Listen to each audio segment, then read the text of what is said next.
Thank you. ನೀವು ಇಲ್ಲೇ ಇರ್ತೀರಲ್ಲ, ಏನಾದ್ರು problem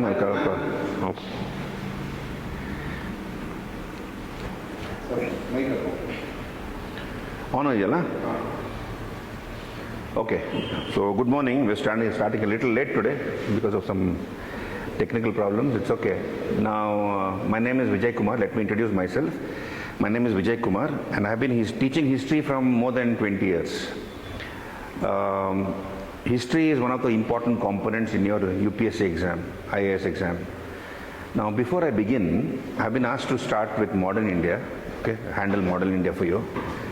I would like to know, when did you last study history?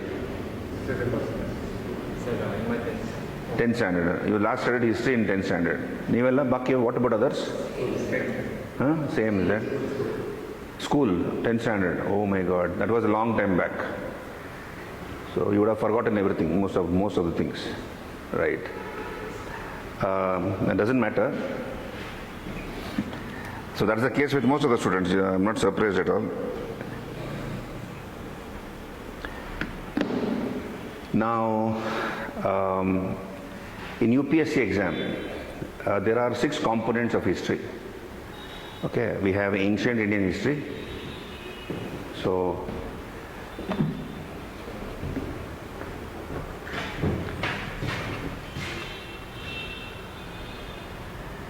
okay, so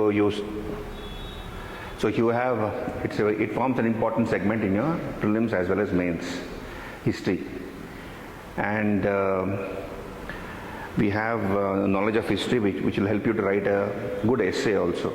In the mains exam you have an essay paper, compulsory essay paper, English essay paper. So the knowledge of history will help you to write a good essay also, right? And also you could deal with social issues. There will be some components of social issues in your main syllabus, and this knowledge of history will help you to answer those questions. Okay. Now, what are the things which we study in history? Syllabus for history. So we have ancient India, ancient Indian history, medieval Indian history, then modern Indian history, then post-independent India. I hope you have looked at the syllabus. Syllabus nodidira? You've gone through the syllabus. So we have post-independent India, that is developments after India's independence in 1947. At least approximately till about 1991 you should know important developments, post-independent India. Then we have art and culture section, and then we have a component of world history which was introduced in the year 2013. A segment of world history was introduced in your mains paper. So here you please understand, ancient India we have both in prelims and mains. Both in prelims and mains you have ancient India. Then medieval India also, both prelims and mains. It will be mostly culture questions. In mains exam, it will be mostly the cultural component. Then modern India, of course, for both prelims and mains. Post-independent India, again, they're asking a few questions in the prelims also, from post-independent India. Earlier, it used to be only confined to the mains paper. You have 4 GS papers in the mains, alva? Paper 1, paper 2, paper 3, paper 4. Paper 1 we have history, modern Indian history and culture, including world history, geography and society. Am I right? So in that you have post-independent India. But nowadays, from the last few years, UPSC is asking 1 or 2 questions again from post-independent India in your prelims also. Then art and culture, again for prelims and mains you have art and culture, prelims as well as mains. Prelims and mains. World history is only for the mains. Only for the mains. There is no world history in your prelims. And since this is one exam divided into 3 stages, alva? It is like a chakravyuha. It's like a chakravyuha, UPSC exam. 3 concentric circles. This is prelims. How many marks prelims? 400 marks. Only when you qualify in the prelims, you write the mains. And this is how much? 1,750 marks. And then you have an interview stage, okay, which is of 275 marks. Am I right? Now, without qualifying in the prelims, you can't write the mains. Without qualifying in the mains, you can't go to the interview. So this is one exam divided into 3 stages. And interestingly, today is the day, according to mythology, when Lord Krishna gave his discourse to Arjuna on the Kurukshetra battlefield. And what is the essence of the Gita? Gita will mean the Gita. Karam karo. Don't be attached to the fruits. Do your duty. Do your duty. Don't be attached to the fruits. Because I will decide, God will decide whether you should get the fruit or not. So that should be your approach for this exam, for UPSC exam and for life as such. You do your duty. Without doing your duty, don't expect any results. So, Babruwahana, Arjuna's son, knew how to enter the Chakravyuha. Kannada movie nodidira Babruwahana. You speak Kannada, is it here? All of you? Rajkumar Babruwahana, old movie. He knew how to get into the Chakravyuha. He did not know how to get out of it. And most of the students have the same problem, like Babruwahana. They know how to get in, but they don't know how to get out. And that's why you have come here, to find out how to get out. That is, clear all the 3 stages and become a civil servant. You understand, Nala? So, the mantra is very simple. This is one exam divided into 3 components, 3 stages. So, you should have a holistic approach. Enapa? Holistic approach. You don't compartmentalize your preparation. First prelims, only focused on prelims. Okay? And you write the prelims exam. When I say you, doesn't mean you personally. Students generally, I'm telling you. You write the exam, students write the prelims exam. And let us say they don't clear the prelims exam. I'm praying you all clear. But I'm saying, let us say they write the prelims exam and for some reason they don't clear, but student doesn't clear. He or she will not think beyond prelims. Because we have another stage called mains, which is subjective. Prelims, objective. You all know this. A, B, C, D irutte. One question with 4 choices. Answer is on the paper. It is on the question paper. You have to find out which is the answer. And you mark A, B, or C, or D, depending upon what you feel is the answer. So answer is already there on the question paper. In mains you have to generate answers. Subjective type, to the wording of the question. And that makes it challenging. The real exam is this exam, if you ask me. If you do very well in the mains, interview becomes a cakewalk. But it 275 marks. Interview mains, if you do very well, then it's not difficult to crack the interview. Okay, provided you don't have any extreme viewpoints. You have a personality problem or you have extreme viewpoints. What do you think about Operation Sindoor? Somebody asked in the interview board. We should have gone nuclear and bombed Pakistan. If that is the opinion you have, then you are a very dangerous candidate to be in the government.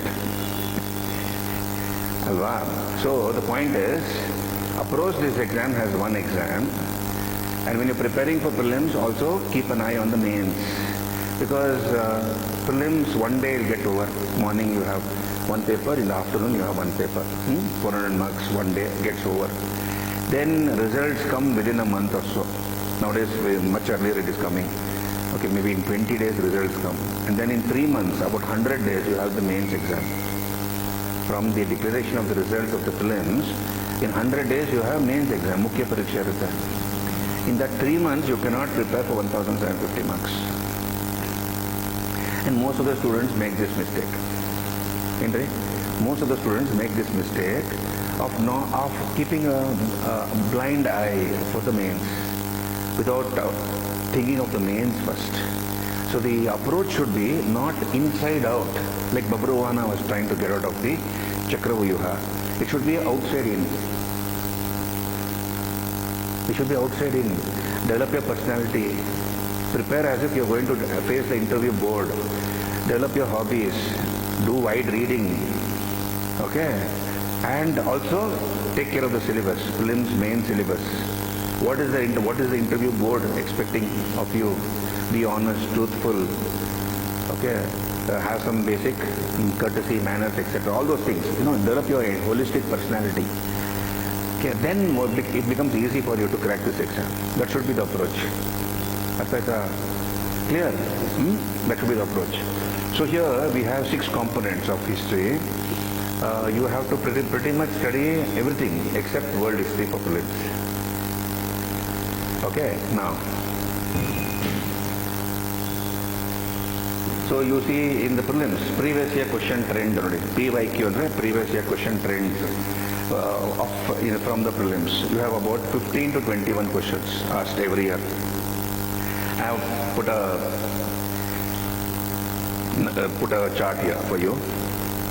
Minimum 15 questions, maximum 21 questions from the last 10 years or so. This is happening. Okay. In this, we have, I have divided, this is modern India topics. Modern India topics I have divided like this. I'll discuss it later, don't worry about that. This will be shared with you, don't worry. So most of the questions come from Indian national movement, freedom struggle. Modern India is from there. Modern India is from the coming of the European companies. Though they came in the medieval times, even before Mughal Empire was established. Okay, Babur established Mughal Empire, 1526. Even before Mughal Empire was established by Babur, Portuguese were there in India. 1498, Vasco da Gama comes to India, even before the Mughal Empire was established. I'll come to that, don't worry. Very interesting. History is very interesting. We'll try to make it interesting. And you have done history long time back. Undanundu kaladalli madidru history. In your school days. And generally the opinion among students is history is boring anta.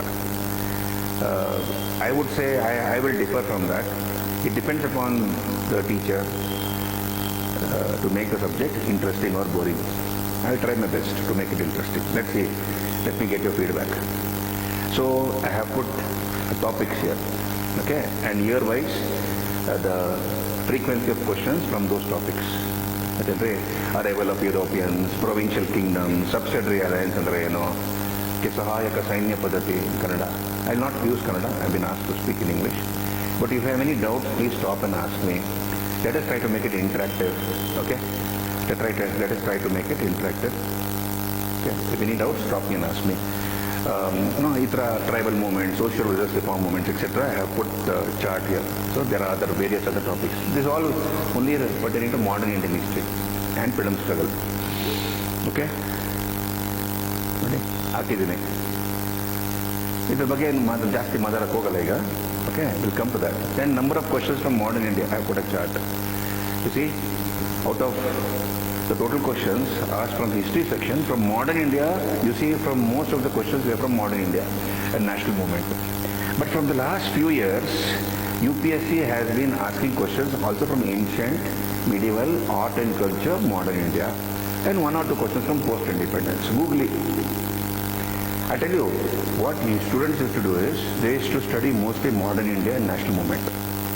Because they came to know most of the questions come from modern India and national movement. And again in the mains, most of the questions are from modern India and national movement. So why should I break my head for ancient and medieval? That was the opinion. That was the understanding of the students. They are also smart students. Okay. So what they used to do is, they used to only study modern India and national movement. They will study a few chapters from ancient. Medieval India they'll leave.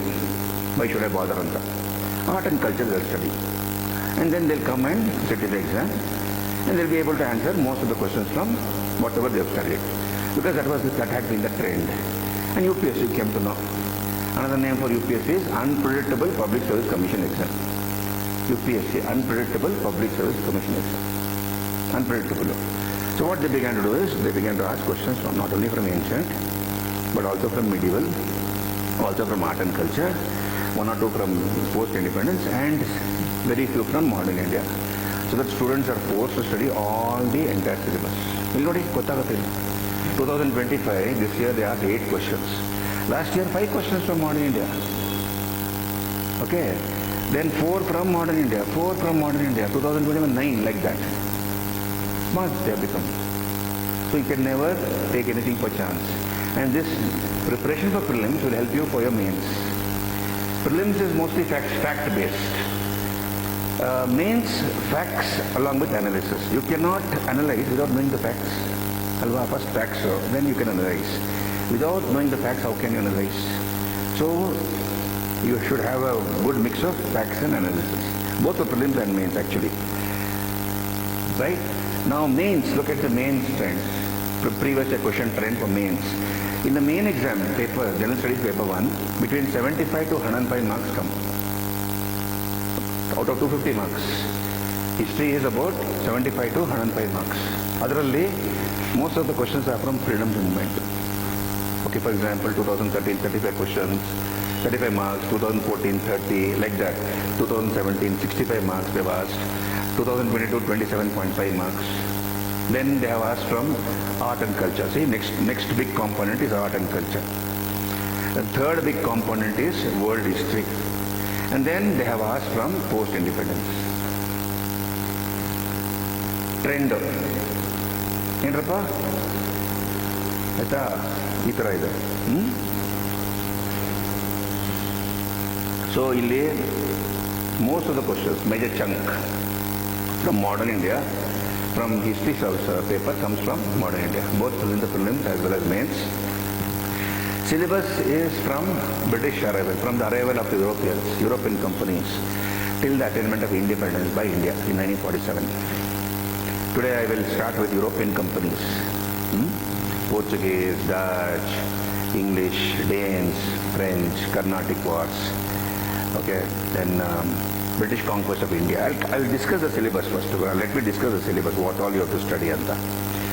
Right? Special focus is from post-1885, establishment of the Congress, Indian National Congress in 1885. Then social religious reform movements, what is called 19th century Renaissance. Okay? And then of course, we have personality-centric questions asked now of late, like Abul Kalam Azad, okay, or relevance of Nehru, Jawaharlal Nehru, as regards freedom struggle, all those things, his contributions. Then you need to remember facts also for prelims, apart from the analysis. Okay, facts. Then post-independence questions, again, they are asking questions both in the prelims as well as mains. One or two questions come. Sometimes they come, sometimes they don't come. Don't worry about that. It's a very easy, interesting component, post-independence. Okay, so you have consolidation of India, reorganization of India, linguistic reorganization of states, language problem, whether Hindi should be made the official language or English should be made the official language. Then your linguistic reorganization of states. On the basis of language, Indian states have been divided. India has been divided into various states. The first state which was established on the basis of language was Andhra Pradesh. Pottiseri Ramalu, he went on a fast unto death. And we have the establishment of the first linguistic state in the form of Andhra. And that led to a clamor among other people who spoke other regional language, that they also want a separate state for themselves, for their dominant linguistic group. So State Reorganization Commission. Problems faced by India at the time of independence, communal problem, partition, okay, framing of a constitutional document for this country, a fresh constitution, refugee problem. So because people from Pakistan began to come to India, people from here, Muslims began to go to Pakistan. Okay, all those things we study as part. And then war. Soon after independence, we had to fight a war against Pakistan. The 1962 war against China, 1965 war against Pakistan, 1971 war against Pakistan, which led to the establishment of Bangladesh. Okay, emergency introduced by Mrs. Indira Gandhi. What is this emergency? How the democratic, principles were set aside, negated because of the so-called emergency. It is considered to be a blot on India's democracy till date. And problems which our leaders encountered soon after independence, all those things you study as part of post-independence. That's a separate segment by itself. Okay, books I have mentioned, Ramachandra Guha, okay, India after Gandhi by Ramachandra Guha, or Bipin Chandra, India since independence by Bipin, any one of those books. Modern Indian history, we have all these things. What all you study? What is the reading of the syllabus in your prelims? History of India and Indian national movement. You look at the prelims syllabus. One sentence it reads, History of India and Indian national movement. Okay, so when we break up the syllabus, it includes all these things. Ancient, medieval, modern Indian history, post-independent India, art and culture. There is no world history in your prelims. Then mains, look at the main syllabus. This is the main syllabus for history. Indian culture, okay, Indian culture. Then modern Indian history, freedom struggle, post-independent consolidation and reorganization, and history of the world. This is your main syllabus. Right, so this, when you prepare for prelims, ancient and medieval, we'll also be doing the culture portions. Okay, for example, we have a topic called Indus civilization, Harappan civilization, which you must have studied in your school days long time back. Okay, so they have asked, for example, in the mains exam, how the modern day city planning has been influenced by the town planning of the Harappans. How the modern day cities have been designed or they have been influenced by the town planning of the Harappans. Now copy ಮಾಡ್ತಾರೆ ಅವ್ರನ್ನ. We are copying the Harappans. You see, you have a main road, you have crossroads, you have a gutter in front of the house, you have an underground drainage system, all the sewage from the toilet, from the washroom goes into the underground gutter. And that small gutter is connected to a big gutter, Rajakaluve. And that Rajakaluve nowadays is connected to a river. We are copying the Harappans. Harappans used to have this system. Every house had a toilet, every house had a well, etc., etc. So I'll not talk about those things. The point I'm trying to tell you is that syllabus overlaps. Don't compartmentalize your UPSC syllabus. It overlaps. When you're preparing for prelims, please also look at the main syllabus. When you're looking at the prelims questions from a particular topic, also look at the questions from the mains exam from that topic. Did you understand? For example, if you're looking at modern Indian history questions, modern India and national freedom struggle, let us say European companies chapter, I'm doing first chapter. What are the questions asked in the prelims till now from this chapter? And whether they have asked any questions in the mains from that chapter. This one you should know. And nowadays you have books, question banks in the market where they have done the donkey's job for you. They have segregated questions topic wise. During my time we had to do that ourselves. Topic wise questions, prelims, mains from that topic. So you have to prepare like this. Simultaneously prelims as well as mains. Don't keep your eyes closed for main syllabus. Prelims se pass agilla. Why should I prepare for mains? That is a wrong strategy. It is self-destructive. You must clear the prelims. Then you will not have time for mains. You should be prepared for the mains. In fact, even before you start preparing for the prelims, if you ask me. You will be prepared for the prelims, mains, even before you start preparing for the prelims. If that is your approach, then you will do very well in this exam. Clear, Allah? Okay. So, modern Indian history, freedom struggle, these are the most important components in your mains. Then you have post-independence, consolidation and reorganization, and of course, world history. Again, world history from 18th century onwards. Your main syllabus. Yendrappa, all of you clear? Okay. Now, what is the book list I can suggest to you? We have a brief history of modern India by Rajiv Iyer. You can make that as the basic book. That's the base book. Approach should be minimize the books. One standard book. That should be your base book, foundation book. Okay, you go to that book for everything. For example, you have any problem, you either run to your mother or father. Okay, because that person is like a pillar for you from the time you have been you are born. So you run to that person first. First thing, I'll go and ask my father or mother, like that. Similarly, one base book. Get thorough with that book. Okay, and see whether that book can handle most of the questions from the exam, prelims and mains. If necessary, read one or two books. Maybe again topic wise, depending upon depending upon again the questions. If that one book is not able to satisfy your knowledge, then you might have to refer to one or two extra books. Did you understand? Adhan hatsati odi. Read it 10 times and do more of writing practice. Okay, prelims you read widely. Maybe 10 books you read once. 10 books you read once for prelims. For mains, one book you read 10 times and do more of writing practice. Okay, that should be the mantra. Okay, so we have Spectrum Publication, Rajiv Ahir. He is an IPS officer who has written this book. Okay, Brief History of Modern India by Rajiv Ahir, very nice book. Then I would also suggest this, Modern India by Grover and Alka Mehta. Okay, certain topics are very well written. Then Modern India by Bipin Chandra.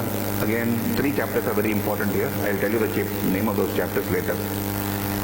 3 chapters are very well written by Bipin Chandra. And of course, India Struggle for Independence by Bipin Chandra and others. Okay, these 4 books. Base book is this. Aita. When are you writing the exam? Next year? 2027. Okay, so you have a lot of time. But you make a timetable. Now we are in the month of December. Today is December 1st. So you have exactly 1 year. Because you're writing 2000, more than 1 year actually. Little bit more than. So you should have completed both your prelims and main syllabus by December of next year. Optional also, non-optional. Then GS 1, 2, 3, 4 from the mains point of view, apart from prelims. Okay? And you don't think about the entire syllabus. Don't think about the entire syllabus. The approach should be, just think of one topic. One topic. And look at the questions which have come from that topic in the prelims and mains. And accordingly you prepare. When you prepare the topic, you should be able to answer those questions asked in the prelims and mains. That means your preparation is complete for that topic. Did you understand? Then you go to the second topic. Look at the questions, prelims, mains. And then you start reading the textbook from that chapter. And once you have read the textbook, 1 or 2 textbooks, let us say, on that chapter, you make your points. And with whatever you have studied, you should be able to answer those questions asked in the prelims as well as mains. This should be the approach. Istella book ತಗೊಂಡ್ಬಿಡೋದು and ಜೋಡಿಸ್ಕೊಂಡ್ಬಿಡೋದು ಮುಂದೆ ಓದಿ ಇರೋದು. Don't do all those things. Just take one or two books, look at the syllabus, and you don't need to go in a linear fashion. 1, 2, 3, 4. No. Randomly pick up topics. You might like some topic. You might find it easy, or you feel you have some knowledge about that topic, prior knowledge about that topic. You pick up that topic and read. You don't need to go in a sequential order. Understand, na? Because in the syllabus, you have passed so many exams from school days. Out of 10 chapters, 4 will be very easy comparatively. Okay, about 3, 4 will be moderately difficult. 2 will be very tough. 2 will be tough. Okay, you require some special attention for that. Okay, maybe guidance. Adbitra, you can manage the rest of the syllabus yourself. You also know this. It is the same exam like any exam. Hype is, you become IAS, IPS, you have to clear this exam. Just be a good student. Do your homework. Go back and study every day, regularly. Okay, what we have never done in our school days or college days. You have to do it for UPSC. Every day ಓದಬೇಕು. Have a regular timetable and be consistent. You understand? Discipline is more important than motivation. Discipline is more important than motivation. Motivation ಹೆಂಗೆ ಬರುತ್ತೆ? You see one fellow, boys particularly, that fellow, he's got a good physique, he's standing next to you with pumped up chest and arms. You think, I should also join gym. Or New Year is coming, okay, next year. So everybody, they will make a resolution, I will improve my physique. And you'll join the gym in the first week of January. New Year resolution. In 10 days, you have forgotten the resolution, you'll be sleeping. You're not bothered about the... Idu motivation. Motivation is flippant. Discipline, you do it whether you like it or not. You understand, no? That's why in the army, in the military, ಮಳೆ ಬರ್ತಾ ಇರ್ತದೆ. Morning 5 o'clock, they have parade. 5 o'clock, 5:30, they have to be on the ground. It is drizzling, it is raining. They're made to stand either way. Then they have to go for running. Let us say 10 kilometers. You either way run, even if it is drizzling. Okay, that is discipline. Because during war time, if it is drizzling, they'll say, no, I'll get wet, I can't fight. Will they do that? No. They'll prepare for the worst and hope for the best. On that day, male barbardo. Male bandra, no, I can manage. You understand, no? So, approach it. Get out of your comfort zones.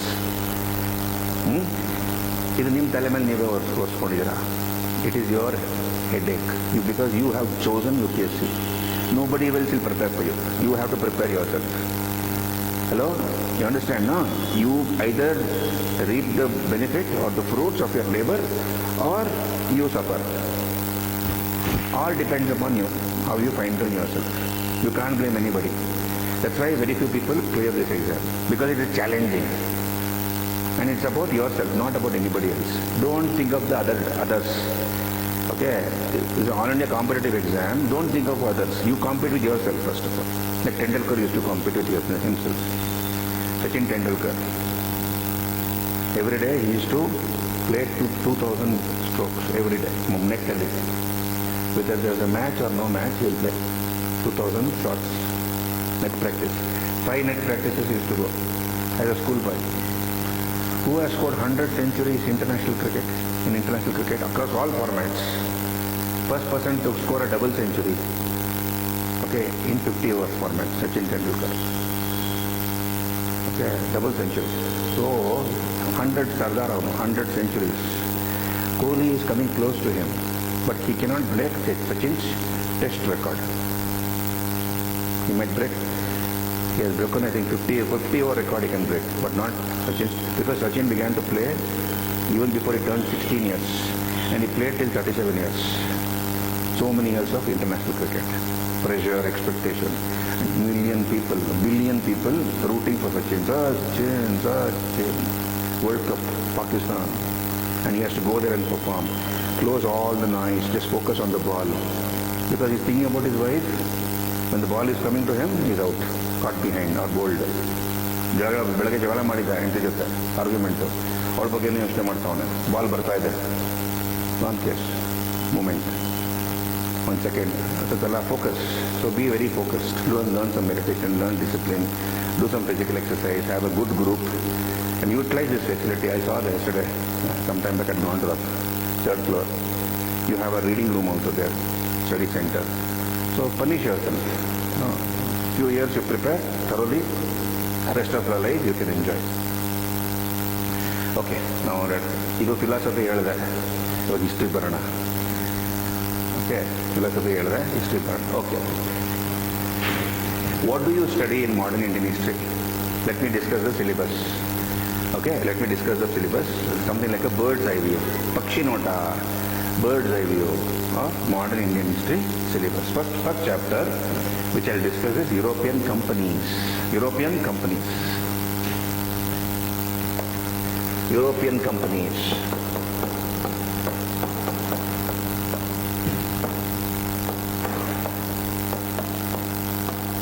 First chapter, European companies. So you see, we have the Portuguese who came to India first. They discovered a separate sea route. Portuguese, they were the first to come to India. Why they came to India? Why they wanted to come to India, these Europeans? I'll come to that. In ancient times also they used to come. There were 3 routes between the Orient and the West. Orient means countries in the Eastern Hemisphere. Countries in the Eastern Hemisphere. There used to be 3 routes in ancient times, from ancient times. And something happened in the middle of the 15th century which resulted in these 3 routes being blocked. Europeans could not come to India because these 3 routes were blocked. And that resulted in Europeans trying to find a separate sea route to come to India. And Vasco da Gama discovered the so-called Cape Route in the year 1498. He comes to Calicut. Okay? Calicut Patane. And he was received by the Hindu ruler of Calicut, who had the title of Jamorin. Thus, he circumnavigated Africa. He came to the tip of Africa, and from Africa, he came to India. 1498, Portuguese, they came to trade.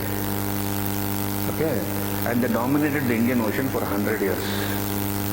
They did not allow any other European to come to India or trade with India because they will otherwise have to share the profits. You understand, no? Otherwise they have to share the profits. So Portuguese were the first to come. Portuguese were followed by the Dutch. The Dutch were the second to come. Holland, another name for Dutch is Netherlands or Holland. Netherlands, Netherlands. They were the second to come to India, the Dutch. Another name for Netherlands, Holland. Their color, national color is orange. You see World Cup football, they wear orange color in play, all in orange jersey. Orange is the color of the Dutch. They were the second to come. And what did the Dutch do? They thrashed the Portuguese. They defeated the Portuguese and weakened them.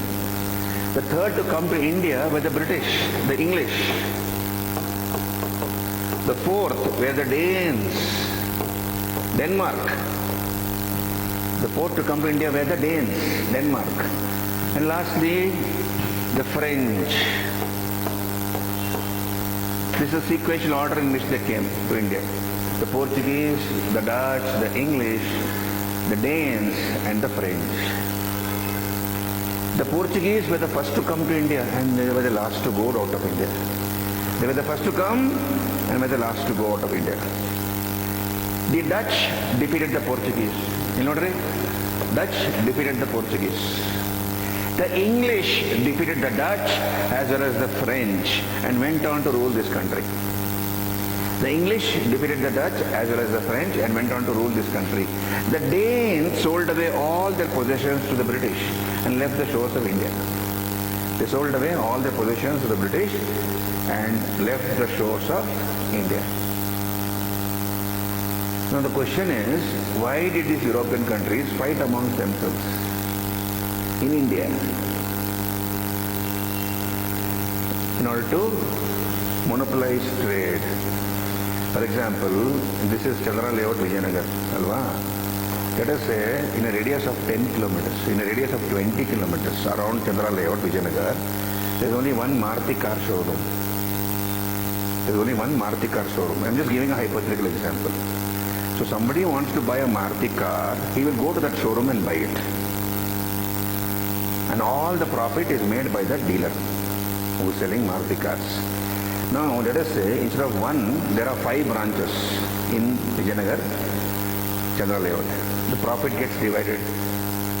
Profit gets divided.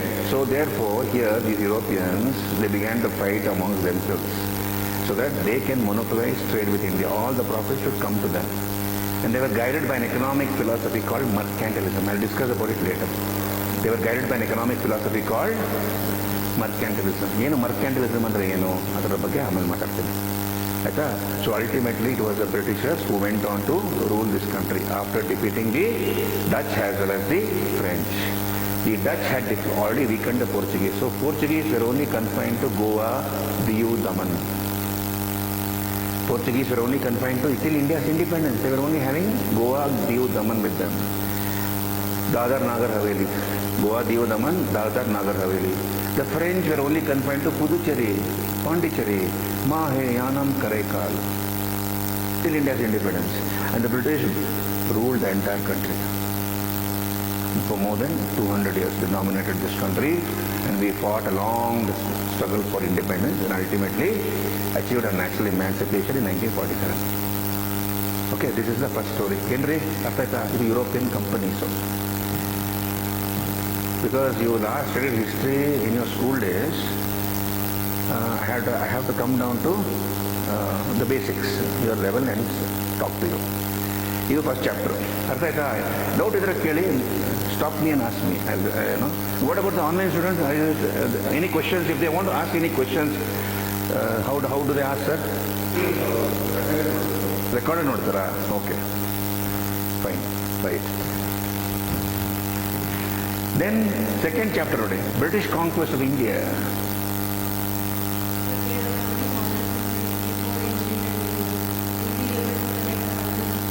I'll make the connection, don't worry. Okay, ancient doesn't have much of a connection. Wherever it's necessary to connect the dots, I will connect the dots. So absolutely, rest assured, your doubts will be clear. Don't worry about it. Second chapter is British conquest of India. The British conquest of India. Now what do we study in this chapter? The British conquest of India.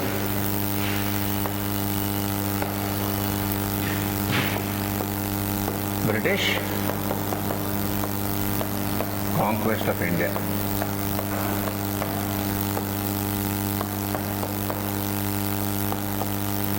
You see, like the Portuguese and the Dutch before them, like the Portuguese and the Dutch who came to India before them, the British also came to India for trading purpose. They also came to trade here and they established a company. The British established a company on December the 31st, 1600. On December 31st, 1600, they established a company. Governor and Company of Merchants of London trading into the East Indies and the Purti Esro. Governor and Company of Merchants of London trading into the East Indies. In short, known as the East India Company. English East India Company. In short, I'll put it as EIC. So they came to trade. And look here, by 1850, that is by 250 years, they had conquered this country. By 250 years, by 1850, they were the masters of this country. And this is what you study in this chapter, the British conquest of India. Huh? For trade purpose? Yes, for trading purpose. But then they began to poke their nose into the internal affairs of Indian rulers. How it happened, I'll tell you. Okay, and they began to conquer one area after another area. So here, you see, we study in this chapter the later Mughals. We study later Mughals in this chapter. Subtopics, I'm talking about the subtopics. Nantarada Mughal later Mughals. You see, Mughal Empire was established in 1526 by Babur. Zahiruddin Muhammad Babur. Before the Mughals, Delhi Sultans were ruling. Delhi Sultans ruled from 1206 to 1526. 1206 to 1526, a period of 320 years. And there were 5 dynasties under the Delhi Sultans. Slave dynasty or Ilbari Turks, the Khiljis, the Tughlaqs, the Sayyids and the Lodis. Totally 5.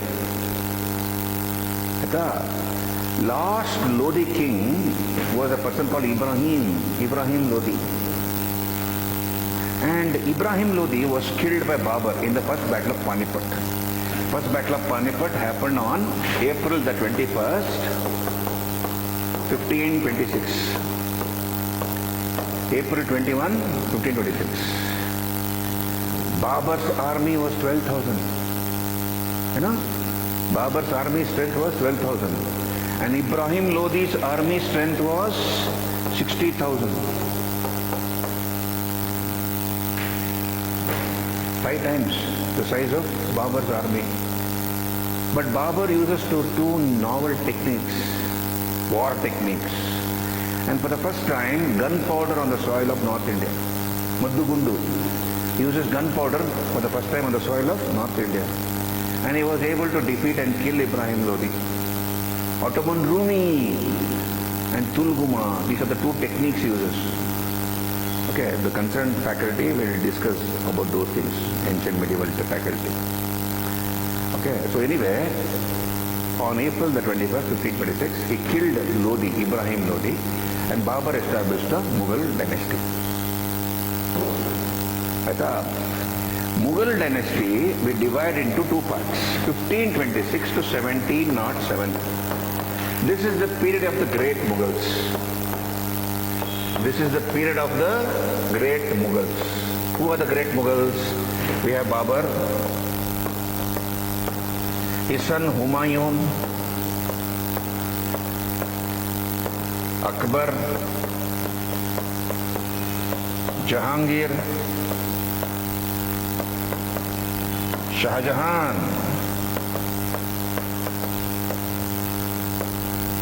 and Aurangzeb.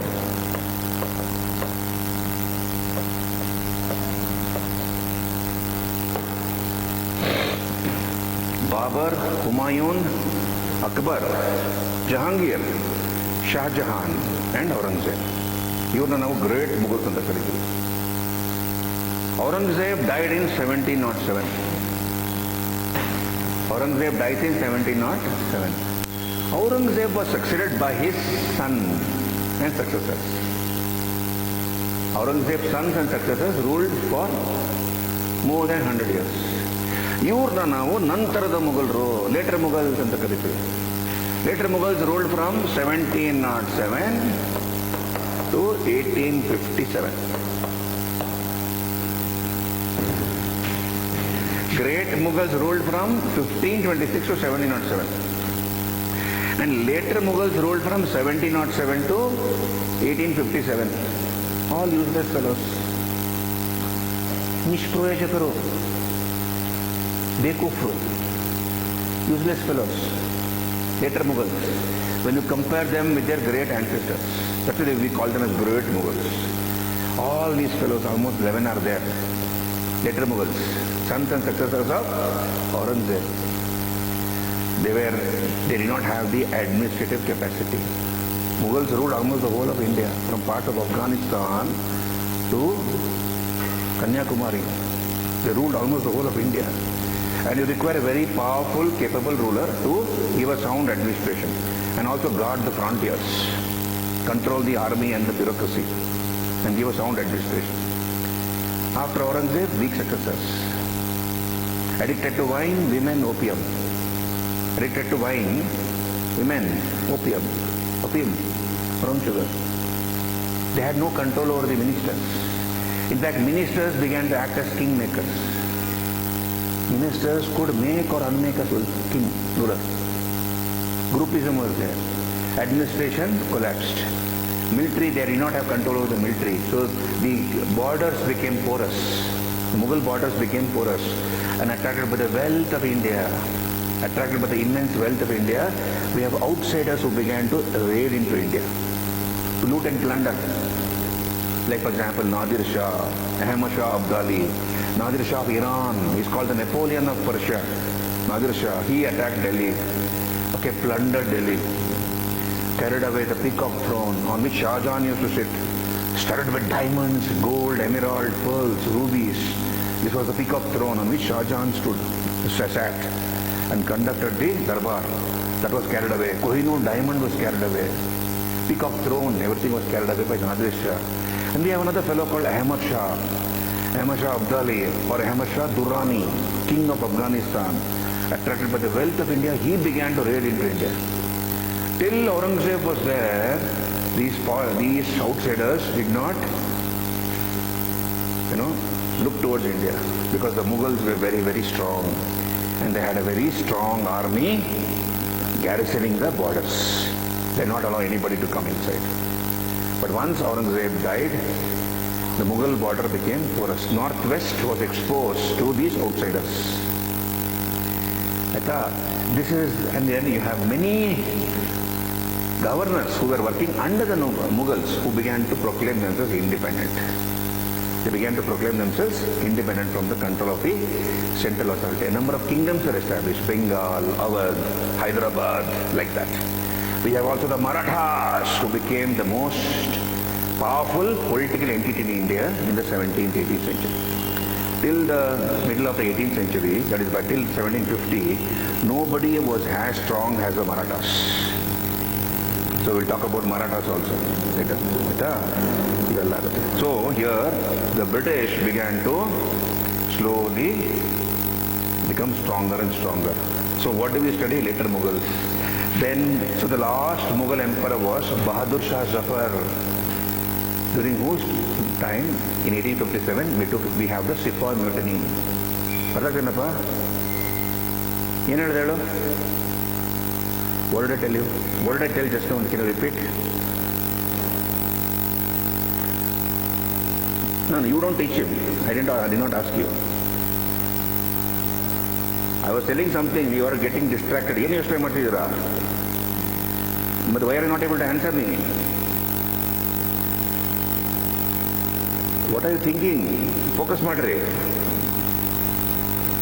Learn to focus. So what I'm saying is, the last Mughal emperor was Bahadur Shah II or Bahadur Shah Zafar. Okay? During his time, we had the Sepoy mutiny. Sepoy Dange ಕೇಳಿರಬಹುದು ನೀವು. 1857 revolt or mutiny of 1857. And he was blamed by the British for the mutiny, for the revolt. And he was sent away to Burma, Myanmar, where he died in 1862. That was the end of the Mughal Empire. Okay, company was ruling India. You see, till 1857. When was the East India Company established? December 31st, 1600. And till 1857, a private company was ruling India. It is something like Reliance Industries of Ambani, let us say, ruling Bangladesh. How can you allow a private company to rule a country? East India Company was ruling this country. Till when? Till 1857. Sepoy Dange Tanka. Till the Sepoy Mutiny. And there was always a question in the British Parliament. How are you allowing a private company to rule a country? Will you allow Ambani to rule India? Why? It cannot happen. We are a democracy and we have elected our government and our represented MPs and MLAs. We have given them the responsibility of running the government. Will you like Ambani ruling us? No. Or Adani ruling us? No. But here a company, a private company was ruling India. You know why? The company was making a lot of profits here. And in England, you have a democracy. Parliamentary democracy was there. Like we are a parliamentary democracy. England was also a parliamentary democracy. And those MPs required money to fight the elections. And who were giving them money? The company shareholders. Company shareholders, owners, used to give them money, bribe them. And they continued to allow a company to rule this country. But in 1857, there was a big mutiny, a revolt amongst the soldiers in the British Indian Army. Okay? And they uprooted British authority. They took control of many parts of India. Many British officers lost their lives in the Sepoy mutiny. And of course the British regrouped. They were able to suppress this mutiny. And Bahadur Shah Zafar, the Mughal emperor, was blamed for the mutiny. And his son and grandsons were shot dead. His sons and grandson were shot dead. And he was sent away to Myanmar, or earlier called Burma, where he died in the year 1862. That was the end of the Mughal dynasty. Aita, iವಾಗ ಏನಾಗುತ್ತೆ? What did the British do? They ended the rule of the company here. They brought an end to the rule of the company. And the British Parliament took over the direct administration of India in its hands. British ಸರ್ಕಾರ ಅಧಿಕಾರನ ತನ್ನ ಕೈಯಲ್ಲಿ ತಗೊಳುತ್ತೆ ಇಂಡಿಯಾನ run ಮಾಡೋಕ್ಕೆ. And it was the British Parliament of the Crown who began to rule this country. And they appointed an officer called Viceroy to oversee its operations in India. All those things.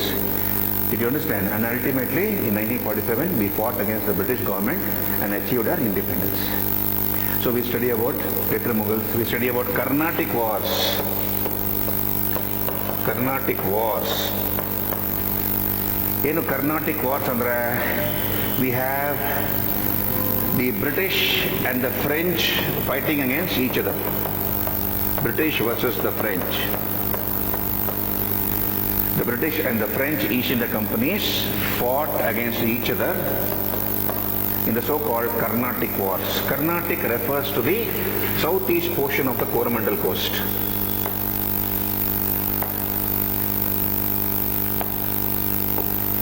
Carnatic refers to the southeast portion of the Coromandel coast. Coromandel ಅಂದ್ರೆ ಏನ್ರಿ? ಏನೇನು ಬರುತ್ತೆ ಕೋರಮಂಡಲಲ್ಲಿ? ಚೆನ್ನೈ ಬರುತ್ತೆ. Chennai, Pondicherry, all these come in the southeast portion of the Coromandel coast. ಆಯ್ತಾ? In this area, 3 wars were fought by the English East India Company and the French East India Company. Ultimately what happened is, it was the British who were able to defeat the French.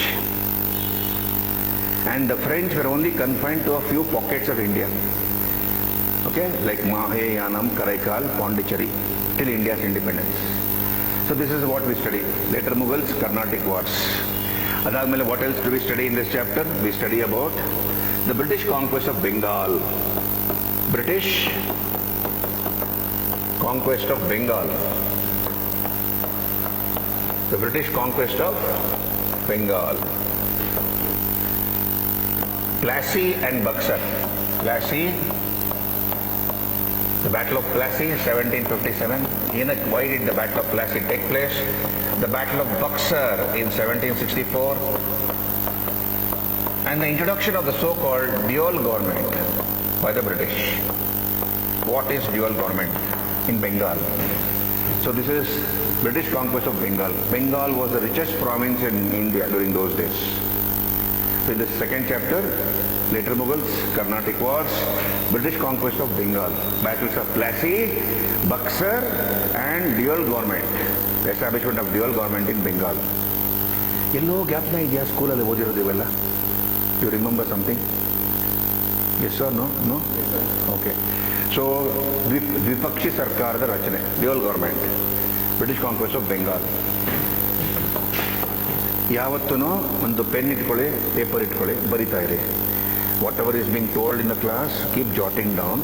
Okay, not only my class, every class. You know ಮೈಂಡ್ನ monkey mind ಅಂತ ಕರೀತಾರೆ. Mind is like a monkey. It holds on to anything which is attracting its attention. Monkey, you see monkeys how they behave. Okay, ಸುಮ್ಮನೆ ಇರಲ್ಲ.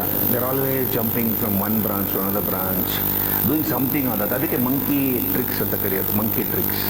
Mind is like a monkey, our mind, human mind. So how to control the monkey? Very simple. Have a pen and a paper with you. Okay, and whatever is being told in the class, you listen to the lecture, write down. When you're reading something, newspaper also, keep a rough sheet of paper in front of you. And when you're reading the newspaper, when words ಬರುತ್ತಲ್ಲ, there will be some word mentioned in the newspaper which catches your attention. You might not know the meaning of that word, or in that context you might understand the meaning. Just write down that word and keep reading the newspaper. Or underline the key sentences or important news items, or keep jotting down. You are forcing your mind to focus on what you are doing. Otherwise mind will go for a tour, mental tour ಹೊಡಿತದೆ mind. Bore ಆಯ್ತಾ, ನೀವು ಇವಾಗ ಜ್ಞಾಪಕ ಮಾಡ್ಕೊಂಡಿರ್ಬೇಕು. ಸ್ವಲ್ಪ ಆ ಕಡೆ ಏನೋ ಬಂತು, ಮೈಂಡ್ ಆ ಕಡೆ ಹೋಯ್ತು, ಡೈವರ್ಟ್, ಡಿಸ್ಟ್ರಾಕ್ಷನ್ ಆಯಿತು, ಪುನಃ ಬರುತ್ತೆ. that is how the nature of the mind is. So the way to control the mind is by writing. ಕೈಯಲ್ಲಿ ಯಾವತ್ತು ಪೆನ್ ಅದನ್ನು ಯೂಸ್ ಮಾಡಿರಿ. ಪೆನ್ನ ಅಥವಾ ಪೆನ್ಸಿಲ್ನ ಬರ್ಕೋತಾ ಇರಿ, ನೀವು ಜಾಟ್ ಡೌನ್ ಮಾಡ್ತಾ ಇರಿ. ಆವಾಗ totally will be focused in the class. Love story ಹೇಳ್ತಾ ಇದ್ದಾರೆ, ಶಕುಂತಲಾ ಲವ್ ಸ್ಟೋರಿ ಹೇಳ್ತೀನಿ ಅನ್ಕೊಳ್ಳಿ. Dushyanta and Shakuntala, everybody is interested because it is very interesting love story, full concentration. You are going at 120 kilometers on your motorcycle. I'm not suggesting you should go, but I'm just telling you, 100 kilometers speed ಹೋಗ್ತಿದ್ದೀರ motorcycle. Can you think of looking here and there, from say looking at the scenery? The fellow who is sitting behind, he might look here and there, but somebody who is riding, totally focused. ಯಾಕಂದರೆ ಅವನು ಗೊತ್ತು ಅಕಸ್ಮಾತ್ one microsecond or something can happen, and he might lose control, and he might end up losing his life or limbs. Okay, so totally focused. So like that, the way to focus is this. Okay, ಜ್ಞಾಪನ ಇಟ್ಕೊಳ್ಳಿ. ಈ retired people ಥರ ಕುಂತ್ಕೊಂಡು news paper ಓದ್ತಾರಲ್ಲ, ಹಂಗೆ ಮಾಡಕ್ಕೆ ಹೋಗ್ಬೇಡಿ. Have a study lamp. Okay, ಕತ್ಲೆ ಮಾಡ್ಕೊಳ್ಳಿ ಬೇಕಾದ್ರೆ ಬೇರೆ ಕಡೆ. ಟೋಟಲಿ ಒಂದು ಸ್ಟಡಿ ಲ್ಯಾಂಪ್ ಇಟ್ಕೊಳ್ಳಿ. Create a nice atmosphere and wear loose clothes. Keep warm coffee ಗೀಪಿ next to you. Sit and study. ಆಯಿತಾ? Don't think of 8 hours, 10 hours. Don't worry about those things. Think of only half an hour. Henry, think of only half an hour. In that half an hour, you should study 25 minutes without distraction. Take care of the 25 minutes. This is controllable, manageable. Don't think of 10 hours, 8 hours, 10 hours. One day you will reach there. Definitely you will reach there. The exam is nearby. Consistency, when you reach a level of consistency. Mobile, this is the biggest enemy of students. This Android mobile. ಯಾರೋ ಕೂತ್ಕೊಂಡು WhatsApp ಮಾಡ್ತಿರ್ತಾರೆ ನಿಮ್ಮ friends, UPSC ಓದ್ತಿರಲ್ಲ ಅವನು. You have Facebook ಇದೆ, YouTube ಇದೆ.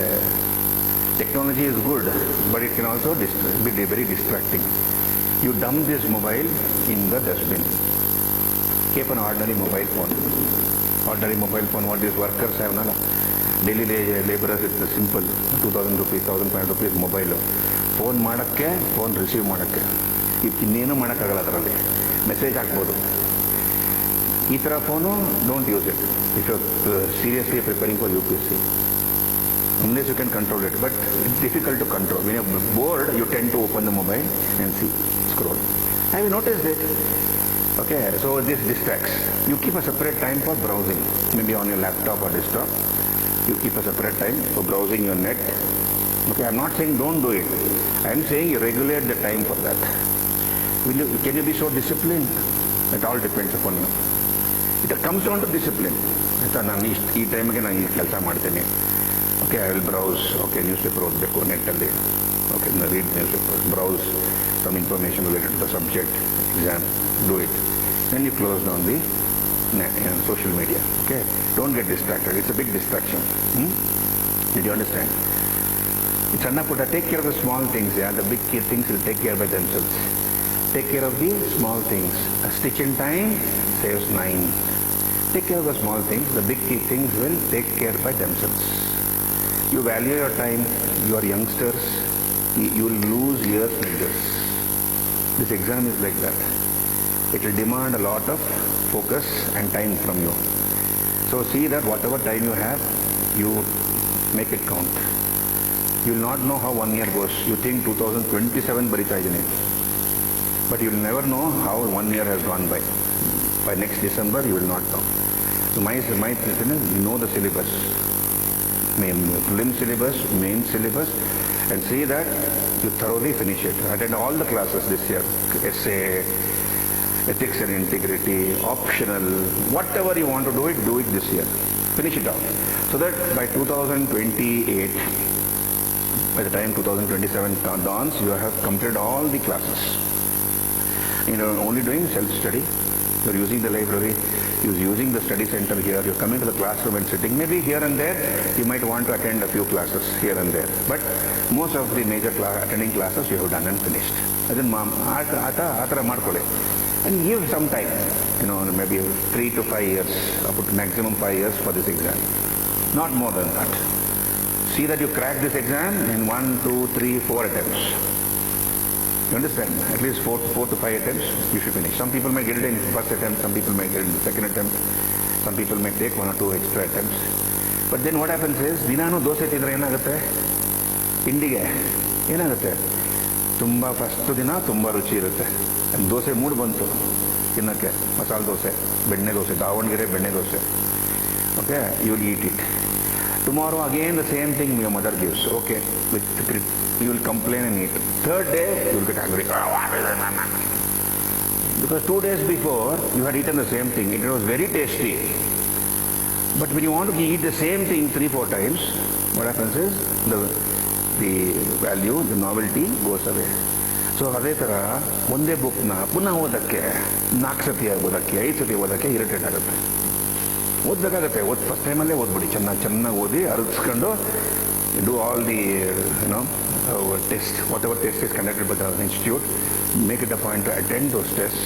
You understand, na? History ನಾನು ಮಾಡ್ತೀನಿ, worry ಮಾಡಬೇಡ್ರಿ. ನನಗೆ ಹೇಳಿದ್ದಾರೆ ಹಿಸ್ಟ್ರಿ ಮಾಡೋಕ್ಕೆ. But I am telling you have to do, if the institute contribution is about 30%, your contribution is 70% towards your preparation. You have to put that effort. We can only tell you, do this, don't do this, read this book, do this. This is the easier part. The difficult part is implementing it and sticking to it on a daily basis. Have a weekly timetable. Okay, read, listen to self-motivation talks on YouTube, etc. Successful candidates are there. Okay, then maybe you will have your own fans, own people who will motivate you. And have some good friends who are equally serious like you, so that you are totally focused. Exam, New Year is coming, New Year party shuru agutte. People are all enjoying. This exam is about sacrifice. Okay. So this is about. So you have to give up certain things in thinking about the long-term benefit. Thinking about the exam. Once you clear the exam, you will know it. Everybody wants to become a friend. IAS, my friend is IPS. I know photo bandu 4 jana. Till then, yaru moosu nodala nivana. Nobody will care. ಆಗ್ಬಿಟ್ಮೇಲೆ ನನ್ನ friend ಅವನು meet ಮಾಡ್ಕೊಂಡು ಬರೋಣ ಅಂತ ಬರ್ತಾನೆ. ಆ ಥರ ನಾನು ನೋಡಿದ್ದೀನಿ ಲೈಫಲ್ಲಿ. ಆಯಿತಾ? Okay, will come back here. So British conquest of Bengal, then British conquest of Mysore. British conquest of Mysore. Hyder Ali,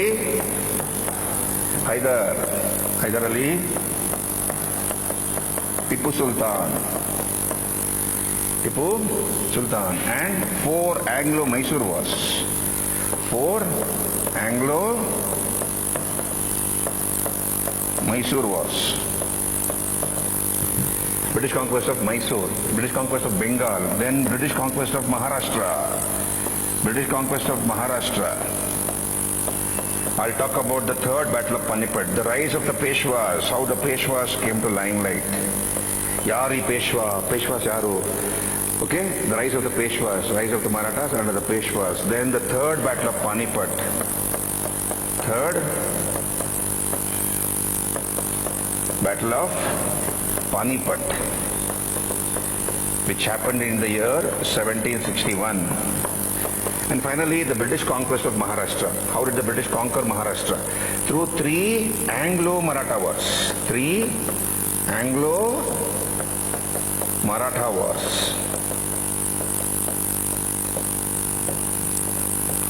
So British conquered Bengal. Mysore, you see, we'll talk about Hyder Ali. Okay? Hyder Ali, who fought the first and the second Anglo-Mysore wars. And Hyder was able to defeat the British.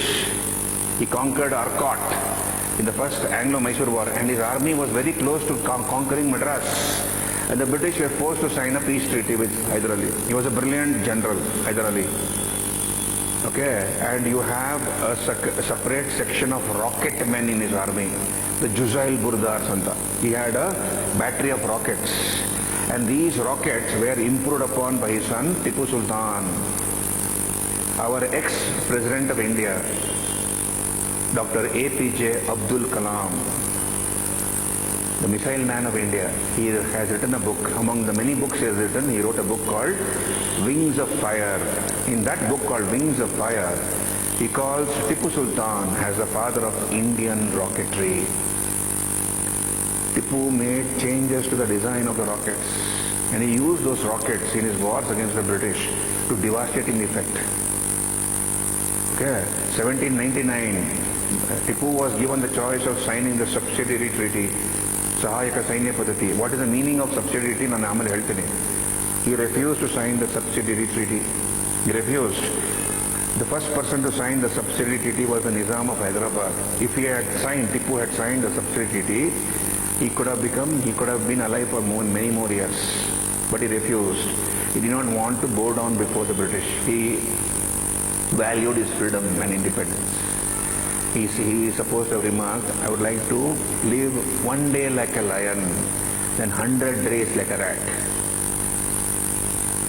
And bravely defending his capital, Srirangapatna, he laid down his life in the year 1799. So the British conquered Mysore in 1799. Okay, Tipu was killed in the Battle of Turkanahalli in the 4th Anglo-Mysore War. And they brought back the Wadayar family. ಅದ್ರ ಬಗ್ಗೆ ಮಾತಾಡ್ತೀನಿ ಆಮೇಲೆ.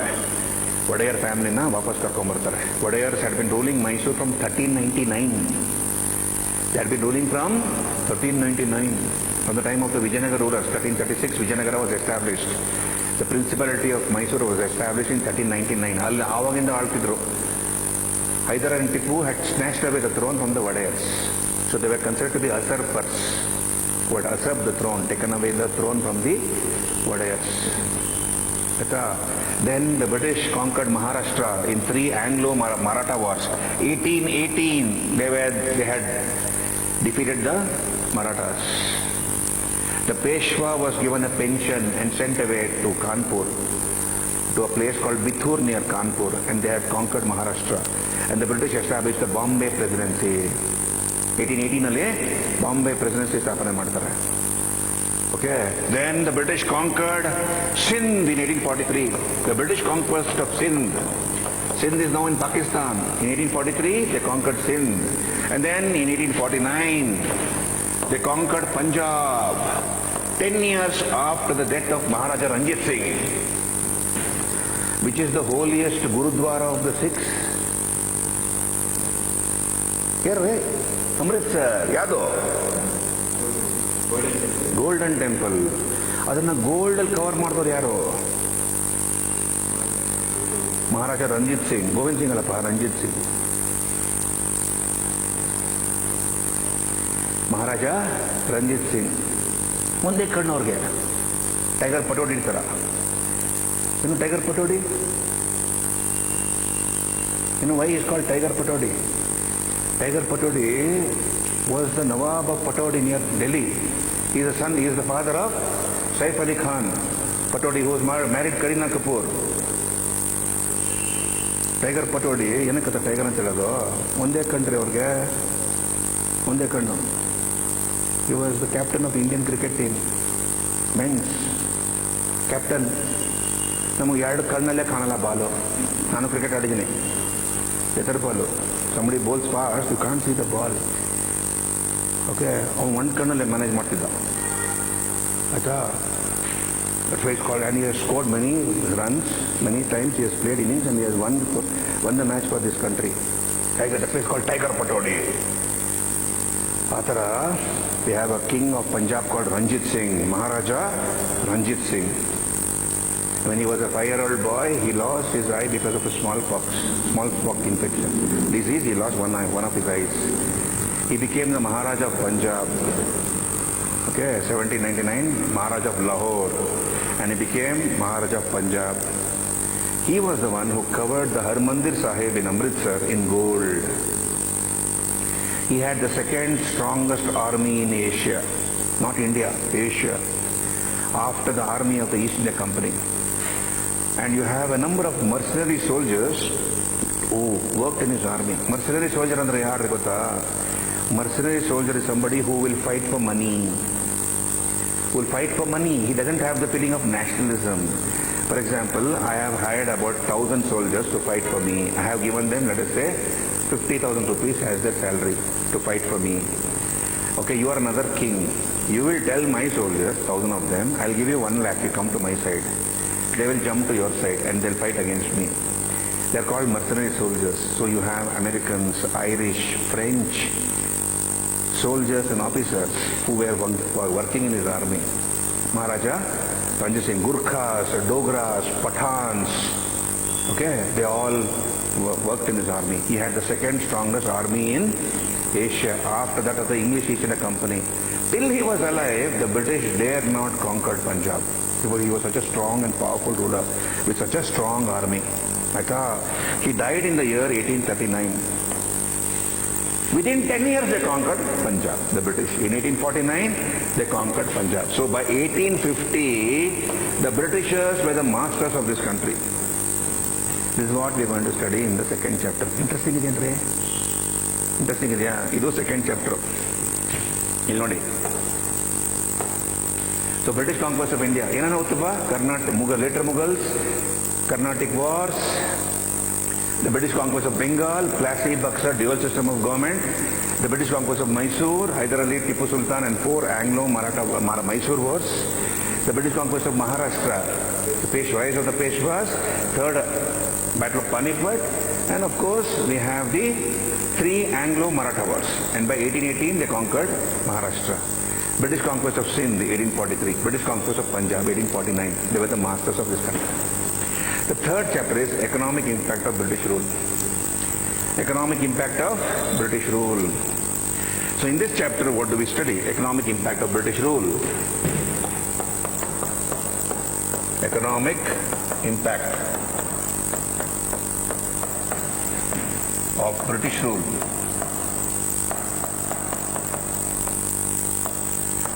Economic impact of British rule. So we study about the revenue reforms introduced by the British. Revenue reforms.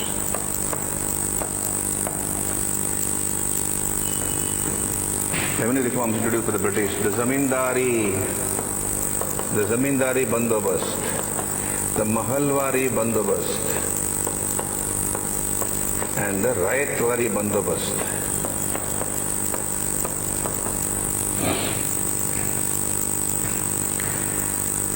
Revenue. See, the main source of income for a king was land revenue. Booth terige. From ancient times, look here. From ancient times, the main source of income for a king was what? Land revenue. Land revenue andre enre? What is land revenue? The amount of taxes the king collects from the farmer. That is the main source of income for a king. Okay? Huh? Rayatwari. So the main source of income for a king was land revenue. And the British, once they became the masters of this country, one by one they began to conquer various parts of India. The British began to collect taxes from the farmers. Earlier our kings or zamindars used to collect. So once the British began to conquer parts of India one by one, they introduced a few revenue reforms. Zamindari settlement, Mahalwari settlement, Rayatwari settlement. We study about these things. Then we talk about deindustrialization. What is deindustrialization? Deindustrialization, drain of wealth.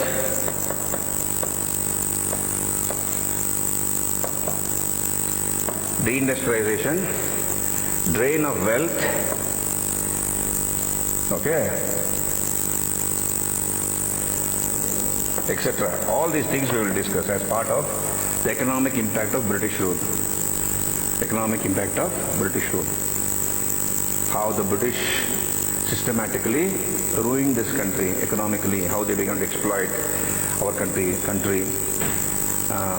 And you have the impoverishment of this country. We became poorer and poorer because the British were collecting taxes from all sections of Indian society. Drain of wealth, deindustrialization, etc., etc. All those things we study. Next chapter in your syllabus is socio-religious reform movements or 19th century Renaissance. Socio-religious reform movements or 19th century Renaissance.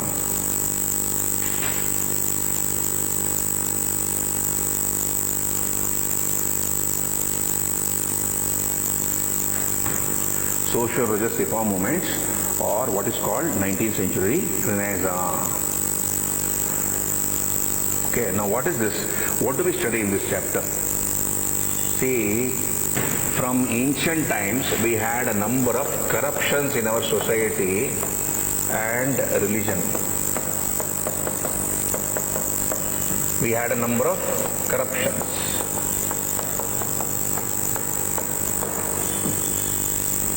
ನಮ್ಮ ಸಮಾಜದಲ್ಲಿ ಮತ್ತು ಧರ್ಮದಲ್ಲಿ ಅನೇಕ ಭ್ರಷ್ಟಾಚಾರಗಳಿದ್ವು.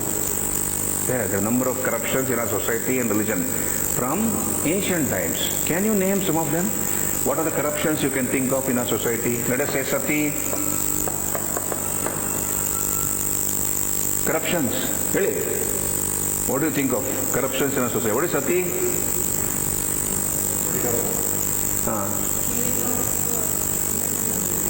Husband dies, the husband is being burned on the funeral pyre. The wife is also supposed to die in that fire along with her husband. If that fellow is being buried, she will also be buried alive along with her husband. This is sati. Okay, one corruption. Then what else? Dowry. What else? Child marriage.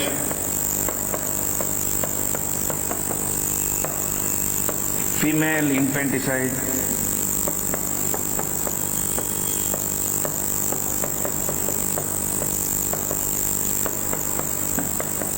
Discouragement to women,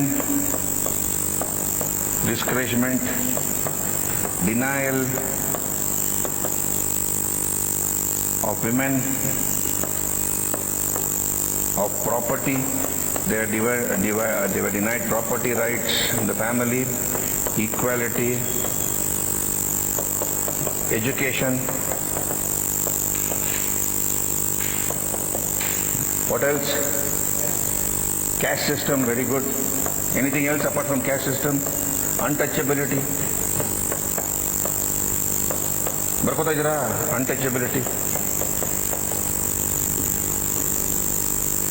Then discouragement to widow remarriage. Widow remarriage discouraged.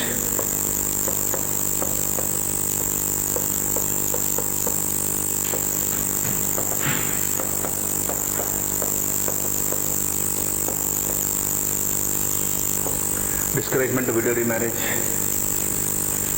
Okay. Religionally, what are the idol worship, domination of priestly classes,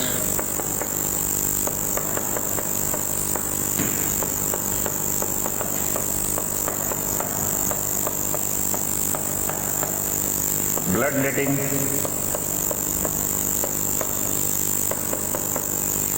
hook swinging,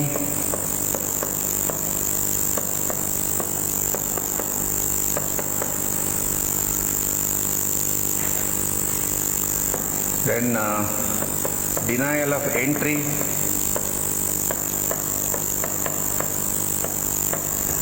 to temples,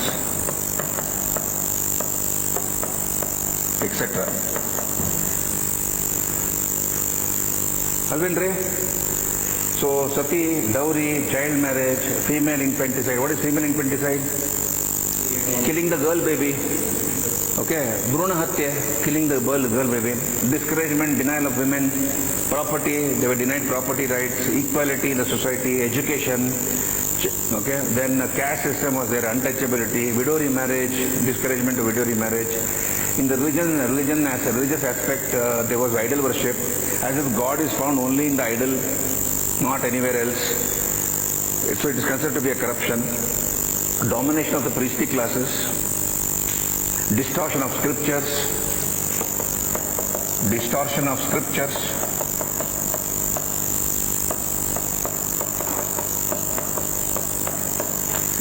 bloodletting. And bloodletting ಅಂದ್ರೆ ಮಡ್ಕೊಳ್ಳೋದು. Take a sharp something like a belt with spikes, and then you go bare, you're not wearing much clothes, and you are hitting yourself. Blood is coming out of your body. This is supposed to appease the gods. ದೇವರಿಗೆ ಖುಷಿ ಆಗುತ್ತಂತೆ. So bloodletting, hook swinging. So a person, behind the neck, the hook is attached, and that fellow is suspended in the air. Yeah. Hook swinging. Denial of entry to temples for the backward, for the so-called scheduled caste, scheduled tribes, untouchables. Iveಲ್ಲ ಇತ್ತು. These were corruptions which existed from ancient times in our society and religion. And I'm sure there are some more which I have not mentioned here, but I'm just trying to make you understand this chapter called Socio-Religious Reform Movements, or what is called 19th century Renaissance or rebirth. Renaissance means rebirth. Now please understand, all of you, from ancient times, medieval times, we had all these corruptions in our society and religion. And many people in ancient and medieval times, we have the philosophers. For example, we have the Alvars, Nayanars. Vaishnava philosophers in Tamil Nadu, they were called Alvars. There were 12 Alvars. 63 Nayanars, Shaiva saints called Nayanars in medieval times, in ancient times. Then in medieval times, we have great saints.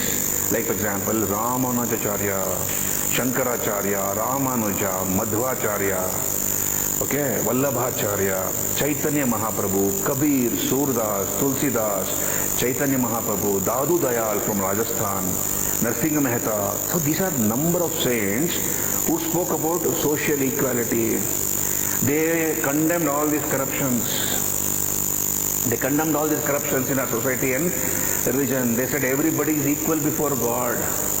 God doesn't discriminate on the basis of sex or birth or caste. Their ಮುಂದೆ ಎಲ್ಲರೂ equal ಅಂತ ಏನೋ ಹೇಳಿದ್ರು. Were they able to eradicate these corruptions? The answer is no.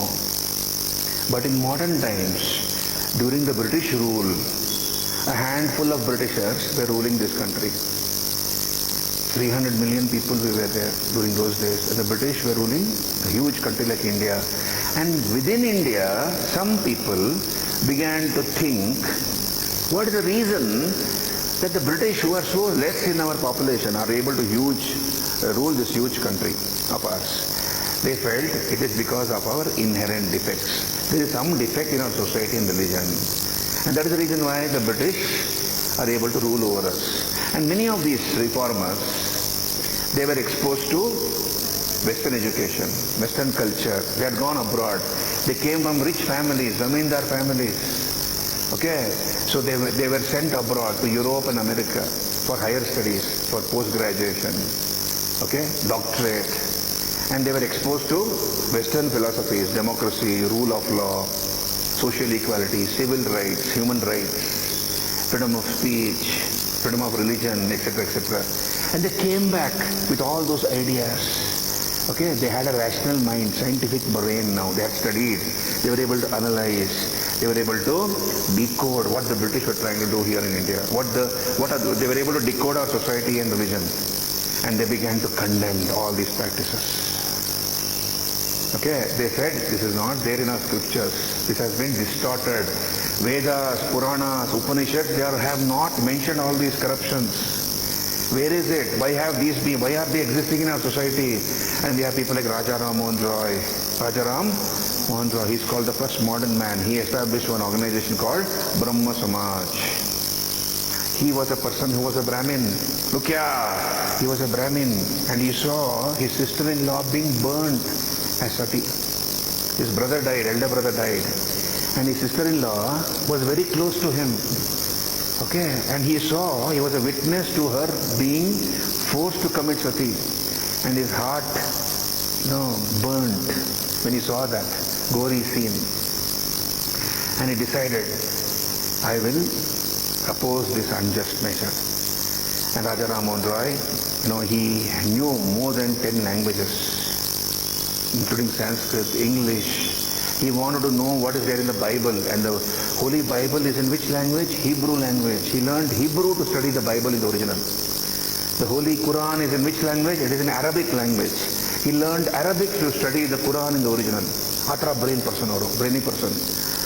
Why? Why did he learn these languages? To study the scriptures in its original language. Because somebody who is interpreting it might have made a mistake in interpreting it. You understand? So he learned it in the original.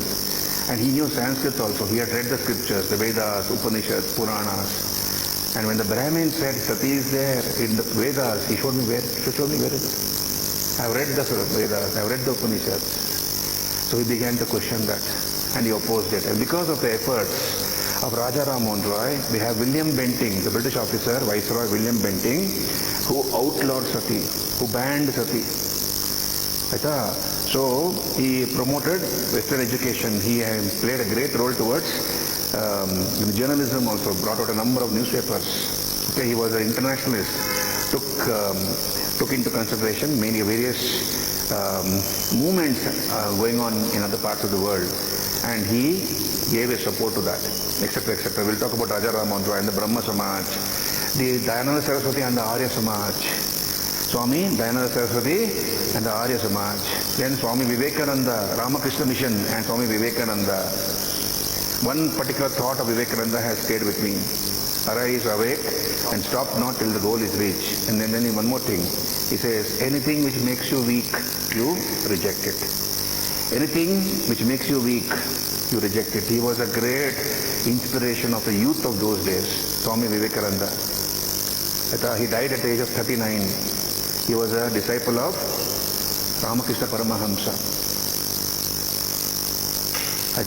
He jumped into the ocean at Kanyakumari, swam 2.5 kilometers in the ocean. There's a rock jutting out. It's called Vivekananda Rock. 2.5 kilometers. Swimming pool swim madako, ocean swim madako difference is. So he was, as a youngster, he used to go to the gym, akhadas, and work out for hours together. He was a very strong-built boy. So he jumped into the ocean, he swam for 2.5 kilometers in the ocean, and he sat on that rock for 2 days, day and night, meditating there. Last elections, when Modi was waiting for the election results, he visited the Vivekananda Rock Memorial when the results were yet to be declared. Okay, Swami Vivekananda. And he comes to, he wanted to attend the World Parliament of Religions at Chicago, 1893 ಅಲ್ಲಿ. There was this World Parliament of Religions at Chicago. He wanted to tell the world about Hinduism and yoga. He did not have the money. Swami Vivekananda came to Mysore. And we have the Wadayar king, Chamaraja Wadayar the 10th. ಅವ್ರು ಹೇಳ್ಕೊತಾರೆ, ಸ್ವಾಮಿ, I don't have money. I want to attend the World Parliament of Religions in America at Chicago. If you can provide me some financial assistance, I'll be highly indebted. The Raja, Chamaraja Wadayar the 10th, gave him a lot of money. Hogappa. So he gave him money, and with that money he boarded the ship bound for America.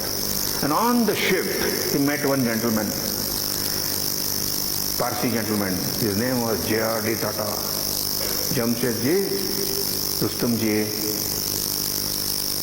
Darwala Tata, J.R.D. He was also going to America. He was a rich businessman.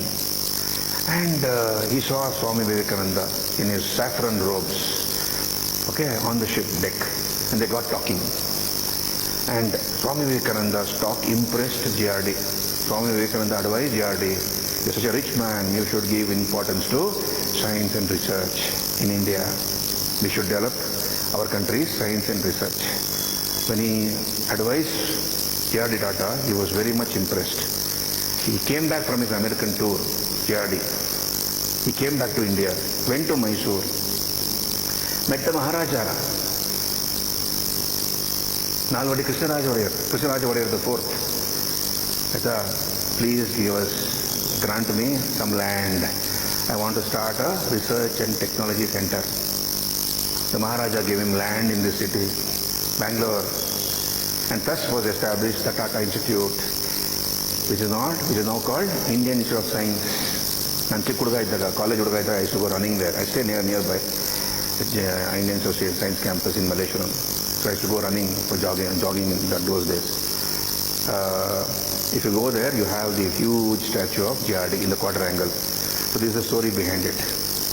So we will talk about all that, Then Theosophical Society of Annie Besant, right? So we have some reformers like Jyotiba Phule. Okay, he was a Mali. He belonged to the Mali caste, Gardner caste. And he along with his wife Savitribai Phule, worked towards women's education. They established a girls' school for women, for girls, first girls' school established by Jyotiba and Savitribai Phule.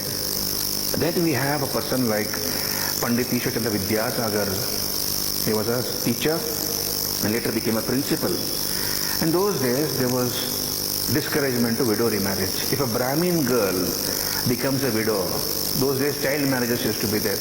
5-year-old girl, 6-year-old girl will be married off to a boy, maybe 18, 20-year-old. Okay, and let us say that boy dies.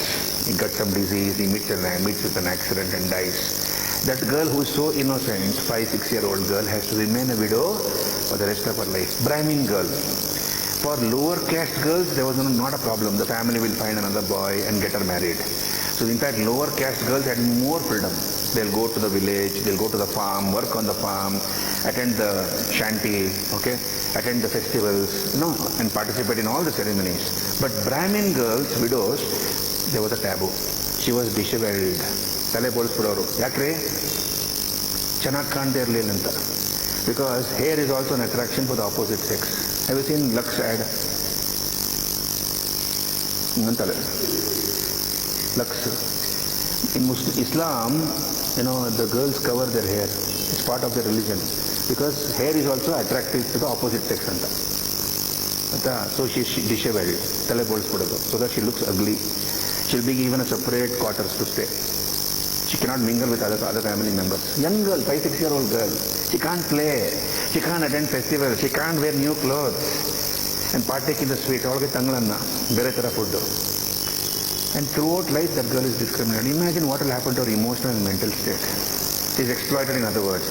And maybe a relative, a distant uncle or somebody will exploit her sexually also. Okay, this was the state of affairs. It was Pandit Ishwarchandra Vidyasagar who led a crusade against this.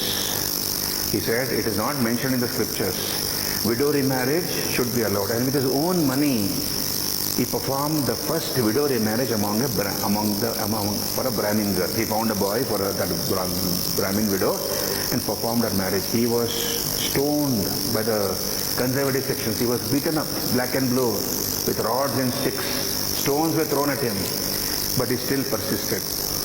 And because of his efforts, in 1856, we have Lord Dalhousie, who introduced the Widow Remarriage Act, legalizing such marriages. Legalizing such widow remarriages. So we have great thinkers and reformers in the 19th century who work day and night to eradicate these evils in our society and religion. Ivagu kuda, here and there we have stray cases of untouchability. In cities like Bangalore, you might not experience it. But even now in rural areas, it is there. Caste is a reality in two things. One is regarding government jobs. Second is marriage. In these two things, it becomes a reality. Marriage. Boy and girl are having an affair. They're in college. They're called classmates. They're in love, roaming around Kaman Park, Lalbagh, and sitting in the mall and chatting away, watching movies. Madhve bandaga, yav jati da keltore appa amma. The girl has gone and told the parents, I'm in love with this boy, I want to marry. So let us say they are of a conservative side. What is his background? What is that boy's family doing? Which caste is he? So scheduled caste ante. Hauda, now Brahmanru hengoಳಾಗುತ್ತೆ. Buddhi giti, they have any brain. That boy is a scheduled caste. How will our family accept? What will relatives tell? You have darkened our face. Mokake mosi ಬಡ್ದಿದ್ಯೋ. If it is this is with caste, what about religion? That is a Muslim girl, Hindu boy. क्या जे तुम्हें ऐसा कर दिया? Muslim boy, Muslim girl or Muslim boy. Muslim boy पर Hindu girl मदद करना उल्टा कष्टा. So society will not accept. Have you noticed all these things? So this is our wonderful society we are living in. Mr. Janam escape ಆಗ್ಬಿಡ್ತಾರೆ. See, I'll tell you one thing, my observation. The rules of society don't apply to a very poor man or a very rich person. The rules of society doesn't apply to a very, very poor person or a very, very rich person. Very, very poor person ಅನ್ಕೊಡೆ ಬುಡಪ್ಪ slum ಅವನು ಬಿಡು ಅವಳ ಬಿಡು she's a slum lady ಅವಳು ಏನು ಚಲ್ತಾ है. Very rich person, Vijay Mallya, all those dignitaries, they'll have one affair, No, I don't want to name them, They have a lot of people, actors, they have going around with that person, then they had a breakup, then she is seen with another person, or he is seen with another girl. We can only speak middle class. Now middle class. ನಮಗೆ ಹಿಂದೂ ಮುಂದೆ ಏನು ಅನ್ಕೋತಾರೆ ಪಕ್ಕದ ಮನೆಯವರು ಯಾಕೆ ಇಷ್ಟು ಗಂಟೆ late ಬಂದೆ? Why are you sitting like this, sit like this? No, have you heard all these things? Because we have to stay in the society, middle class people, we are confused. Okay, ಈ ಕಡೆ ಇಲ್ಲ ಆ ಕಡೆ ಇಲ್ಲ. And society will not, we have to maintain the societal norms. Okay. For example, if my sister earlier, she came late, 7:30 I told. 7 o'clock she came at, why 7:30? Why not 7? What happened? Then 10 phone calls will go. Okay. ಹುಡುಗರು ಅಂದರೆ ಓಡಾಡ್ಕೊಂಡು ಬಂದ್ಬಿಡೋದು ಈ ಥರ. There's a difference way we treat our people. So we have reform movement within Hindu religion, within Islam, Aligarh movement, okay, Qadiani movement, Ahmadiyya movement, okay, Deoband movement, like that. You have some leaders, and they try to reform the Muslim society and religion. Similarly, Parsi reform movement is there, reform movement among the Parsis, and Sikh reform movement. This is what you study in this particular chapter. Because we have corruptions in all those religions, socio-religious reform movements. One small break ತಗೊಳ್ಳಿ.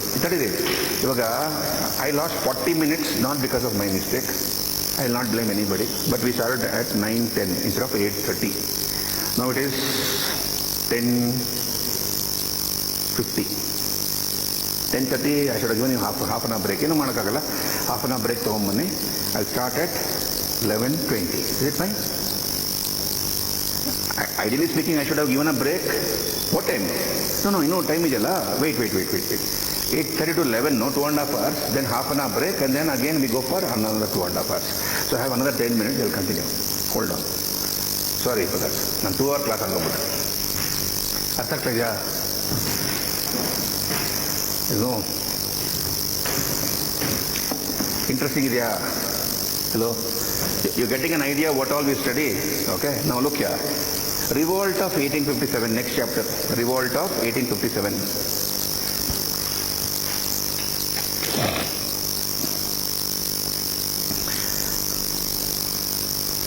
Revolt of 1857. Now, what do you study in this chapter? Revolt of 1857. Have you any idea? Well, you must have studied about this chapter in your school days. What do you remember? Anybody? Huh? Okay, Mangal Pandey's revolt at Barakpur. Okay, then? Okay, what do you know about that Carteret affair?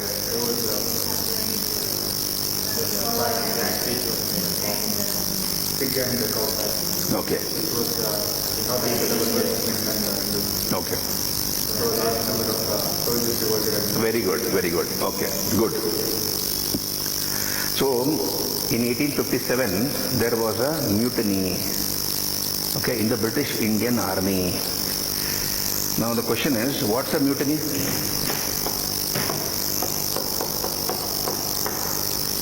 Mutiny andre andre? Anybody? Andre? Military revolt andre no? Can you, yeah, you're right. I'm not saying you're wrong. Can you elaborate?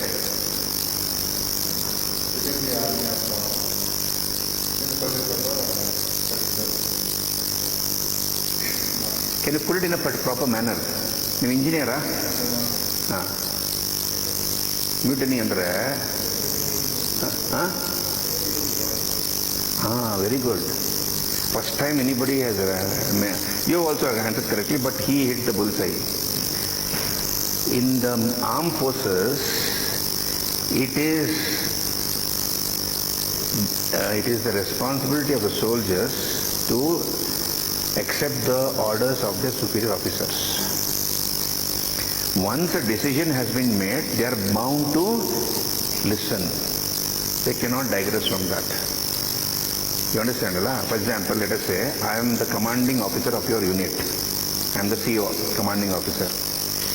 And let us say terrorists have occupied this building. I am giving a hypothetical example. Terrorists have occupied this building, okay, and 100 people are taken hostages here. The matter goes to the Madras Engineering Group, MEG group here, MEG Center. Commandos are called in and the commanding officer will tell them, so this is the building plan, this is the building plan, they have a terrace, okay, so we will airdrop from the chopper, some of you, and another unit will go from the stairs. Third unit, we will hang ropes and we will try to barge in through the, let us say, through the window from the front, okay, by sliding in. You know, one plan kodutane. So he divides the group into 3 sections, okay, and he will tell them, this is the plan. Koi shak, koi prashna anta keltane. Any doubts, any question. That's the time when you are supposed to open your gob. If you have any doubts, you ask. Any question, you ask. Any suggestions, you make. Okay? Everybody have kept quiet. Is it, have everybody understood? He says, everybody say, yes. That's it. You are supposed to strictly follow the plan. Okay? Once the plan is in execution, you cannot use your own brain. ಅವರೆಲ್ಲ ಹಂಗೋಗ್ಲಿ ನಾನು ಹಿಂದೆಯಿಂದ ಹೋಗ್ತೀನಿ ಅಂತ. You will be shot dead. Because you are not following the plan. You are acting independently. You are not allowed to do that. So mutiny is when soldiers refuse to take orders from their superior officers. All of you already know this. The immediate reason for the outbreak of this mutiny means when soldiers refuse to take orders from their superior officers. Insubordination is there not only in the army but also in the police forces. Police are there. IPS officer. Okay, you have the KPS officer, DYSP, regular IPS Panda, SP, DYSP.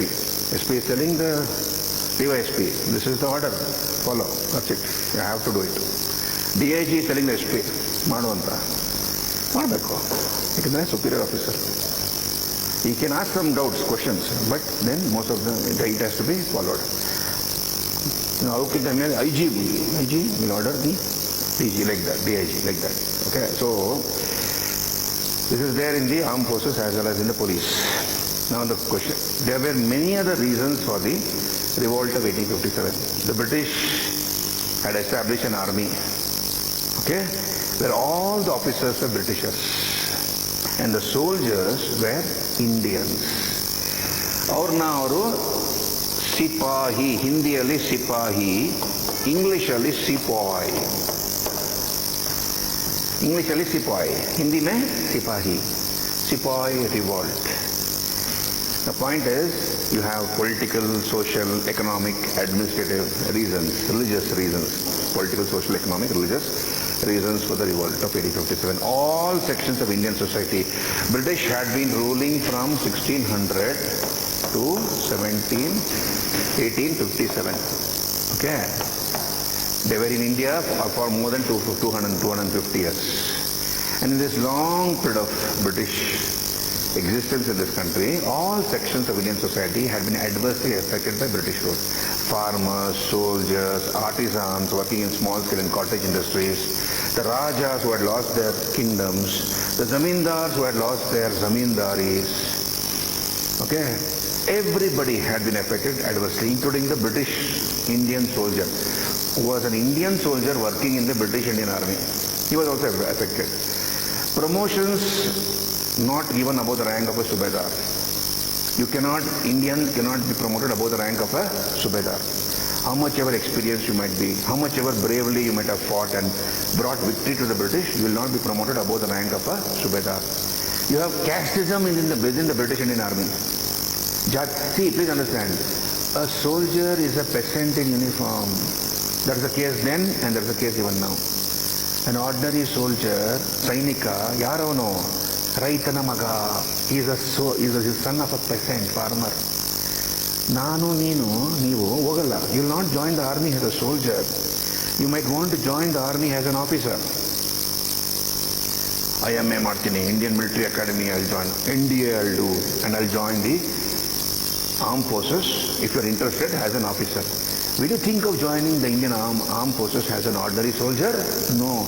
He is mostly the son of a farmer. And he brings along with him his environment. No, he is born and brought up in the village.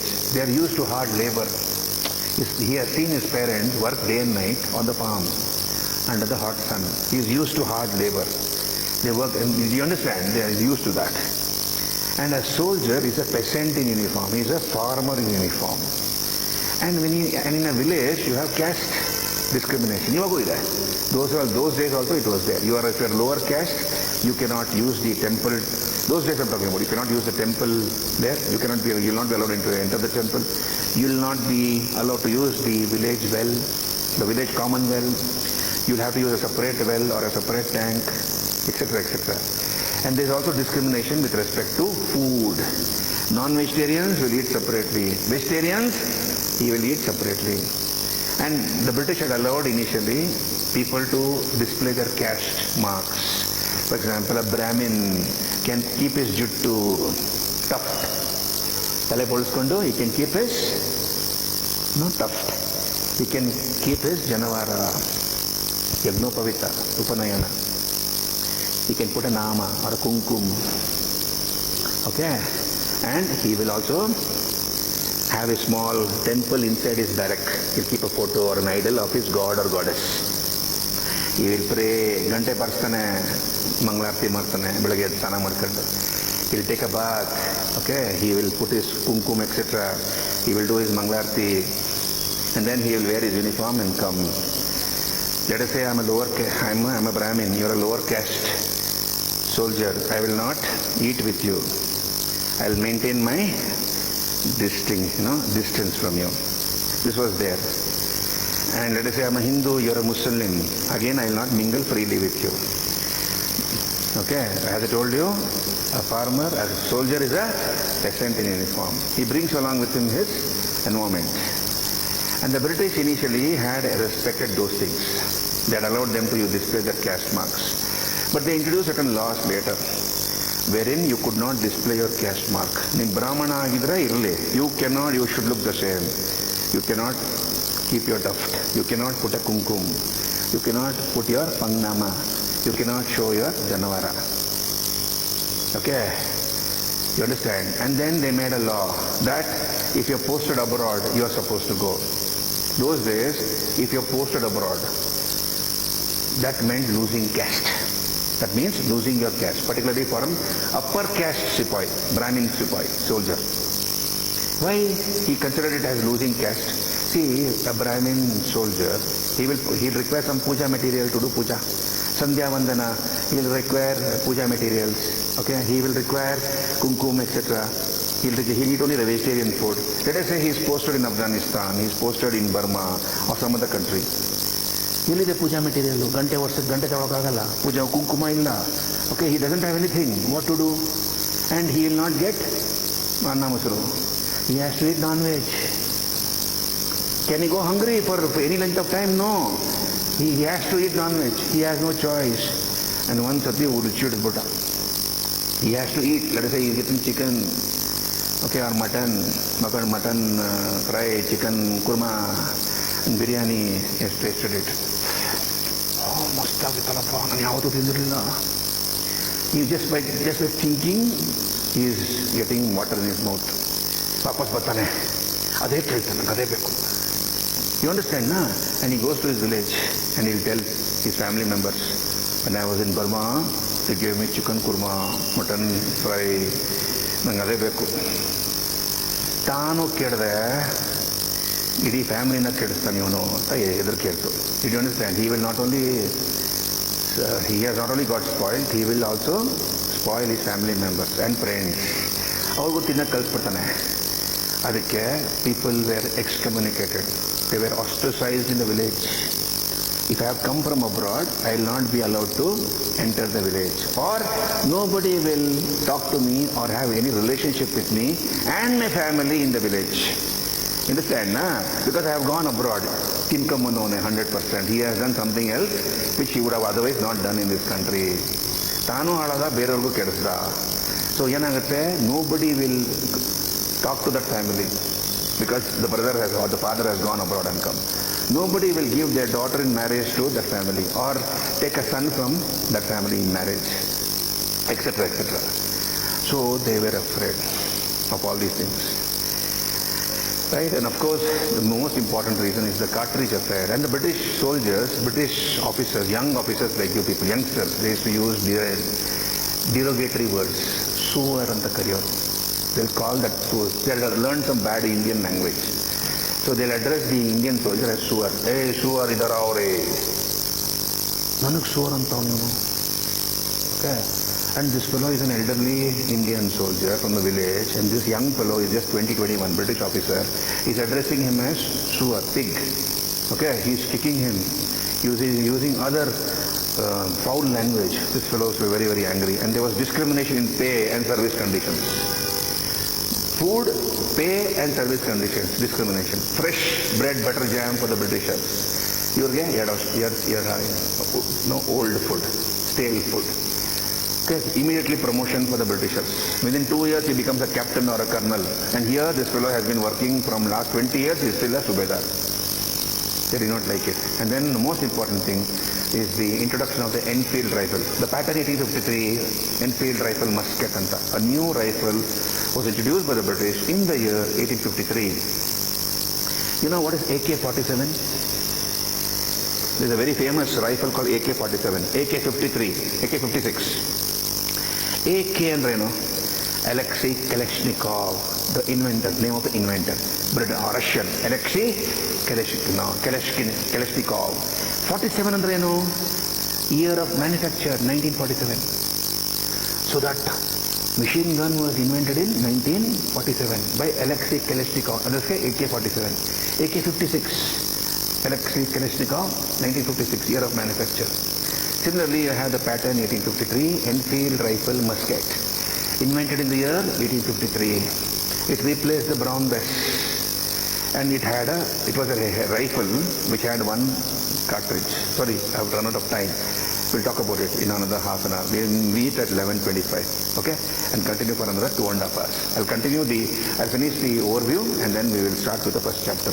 Interesting idea. So eat your breakfast, have coffee, get and come back. Go, carry on. I hope it is interesting. If you only Pakshi Nota, I'll complete that in half an hour, once we meet, and then we'll start with the first chapter, okay?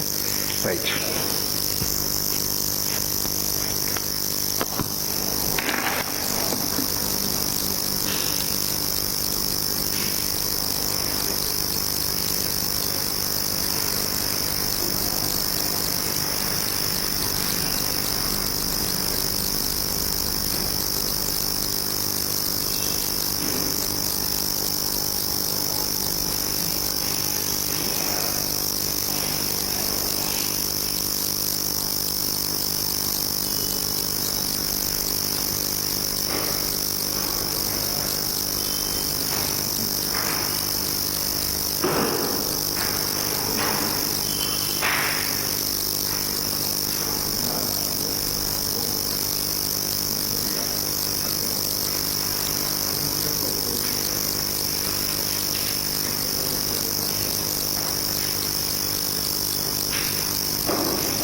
Actually, 40 minutes, if I had those 40 minutes, I'm working, then after that,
Gracias.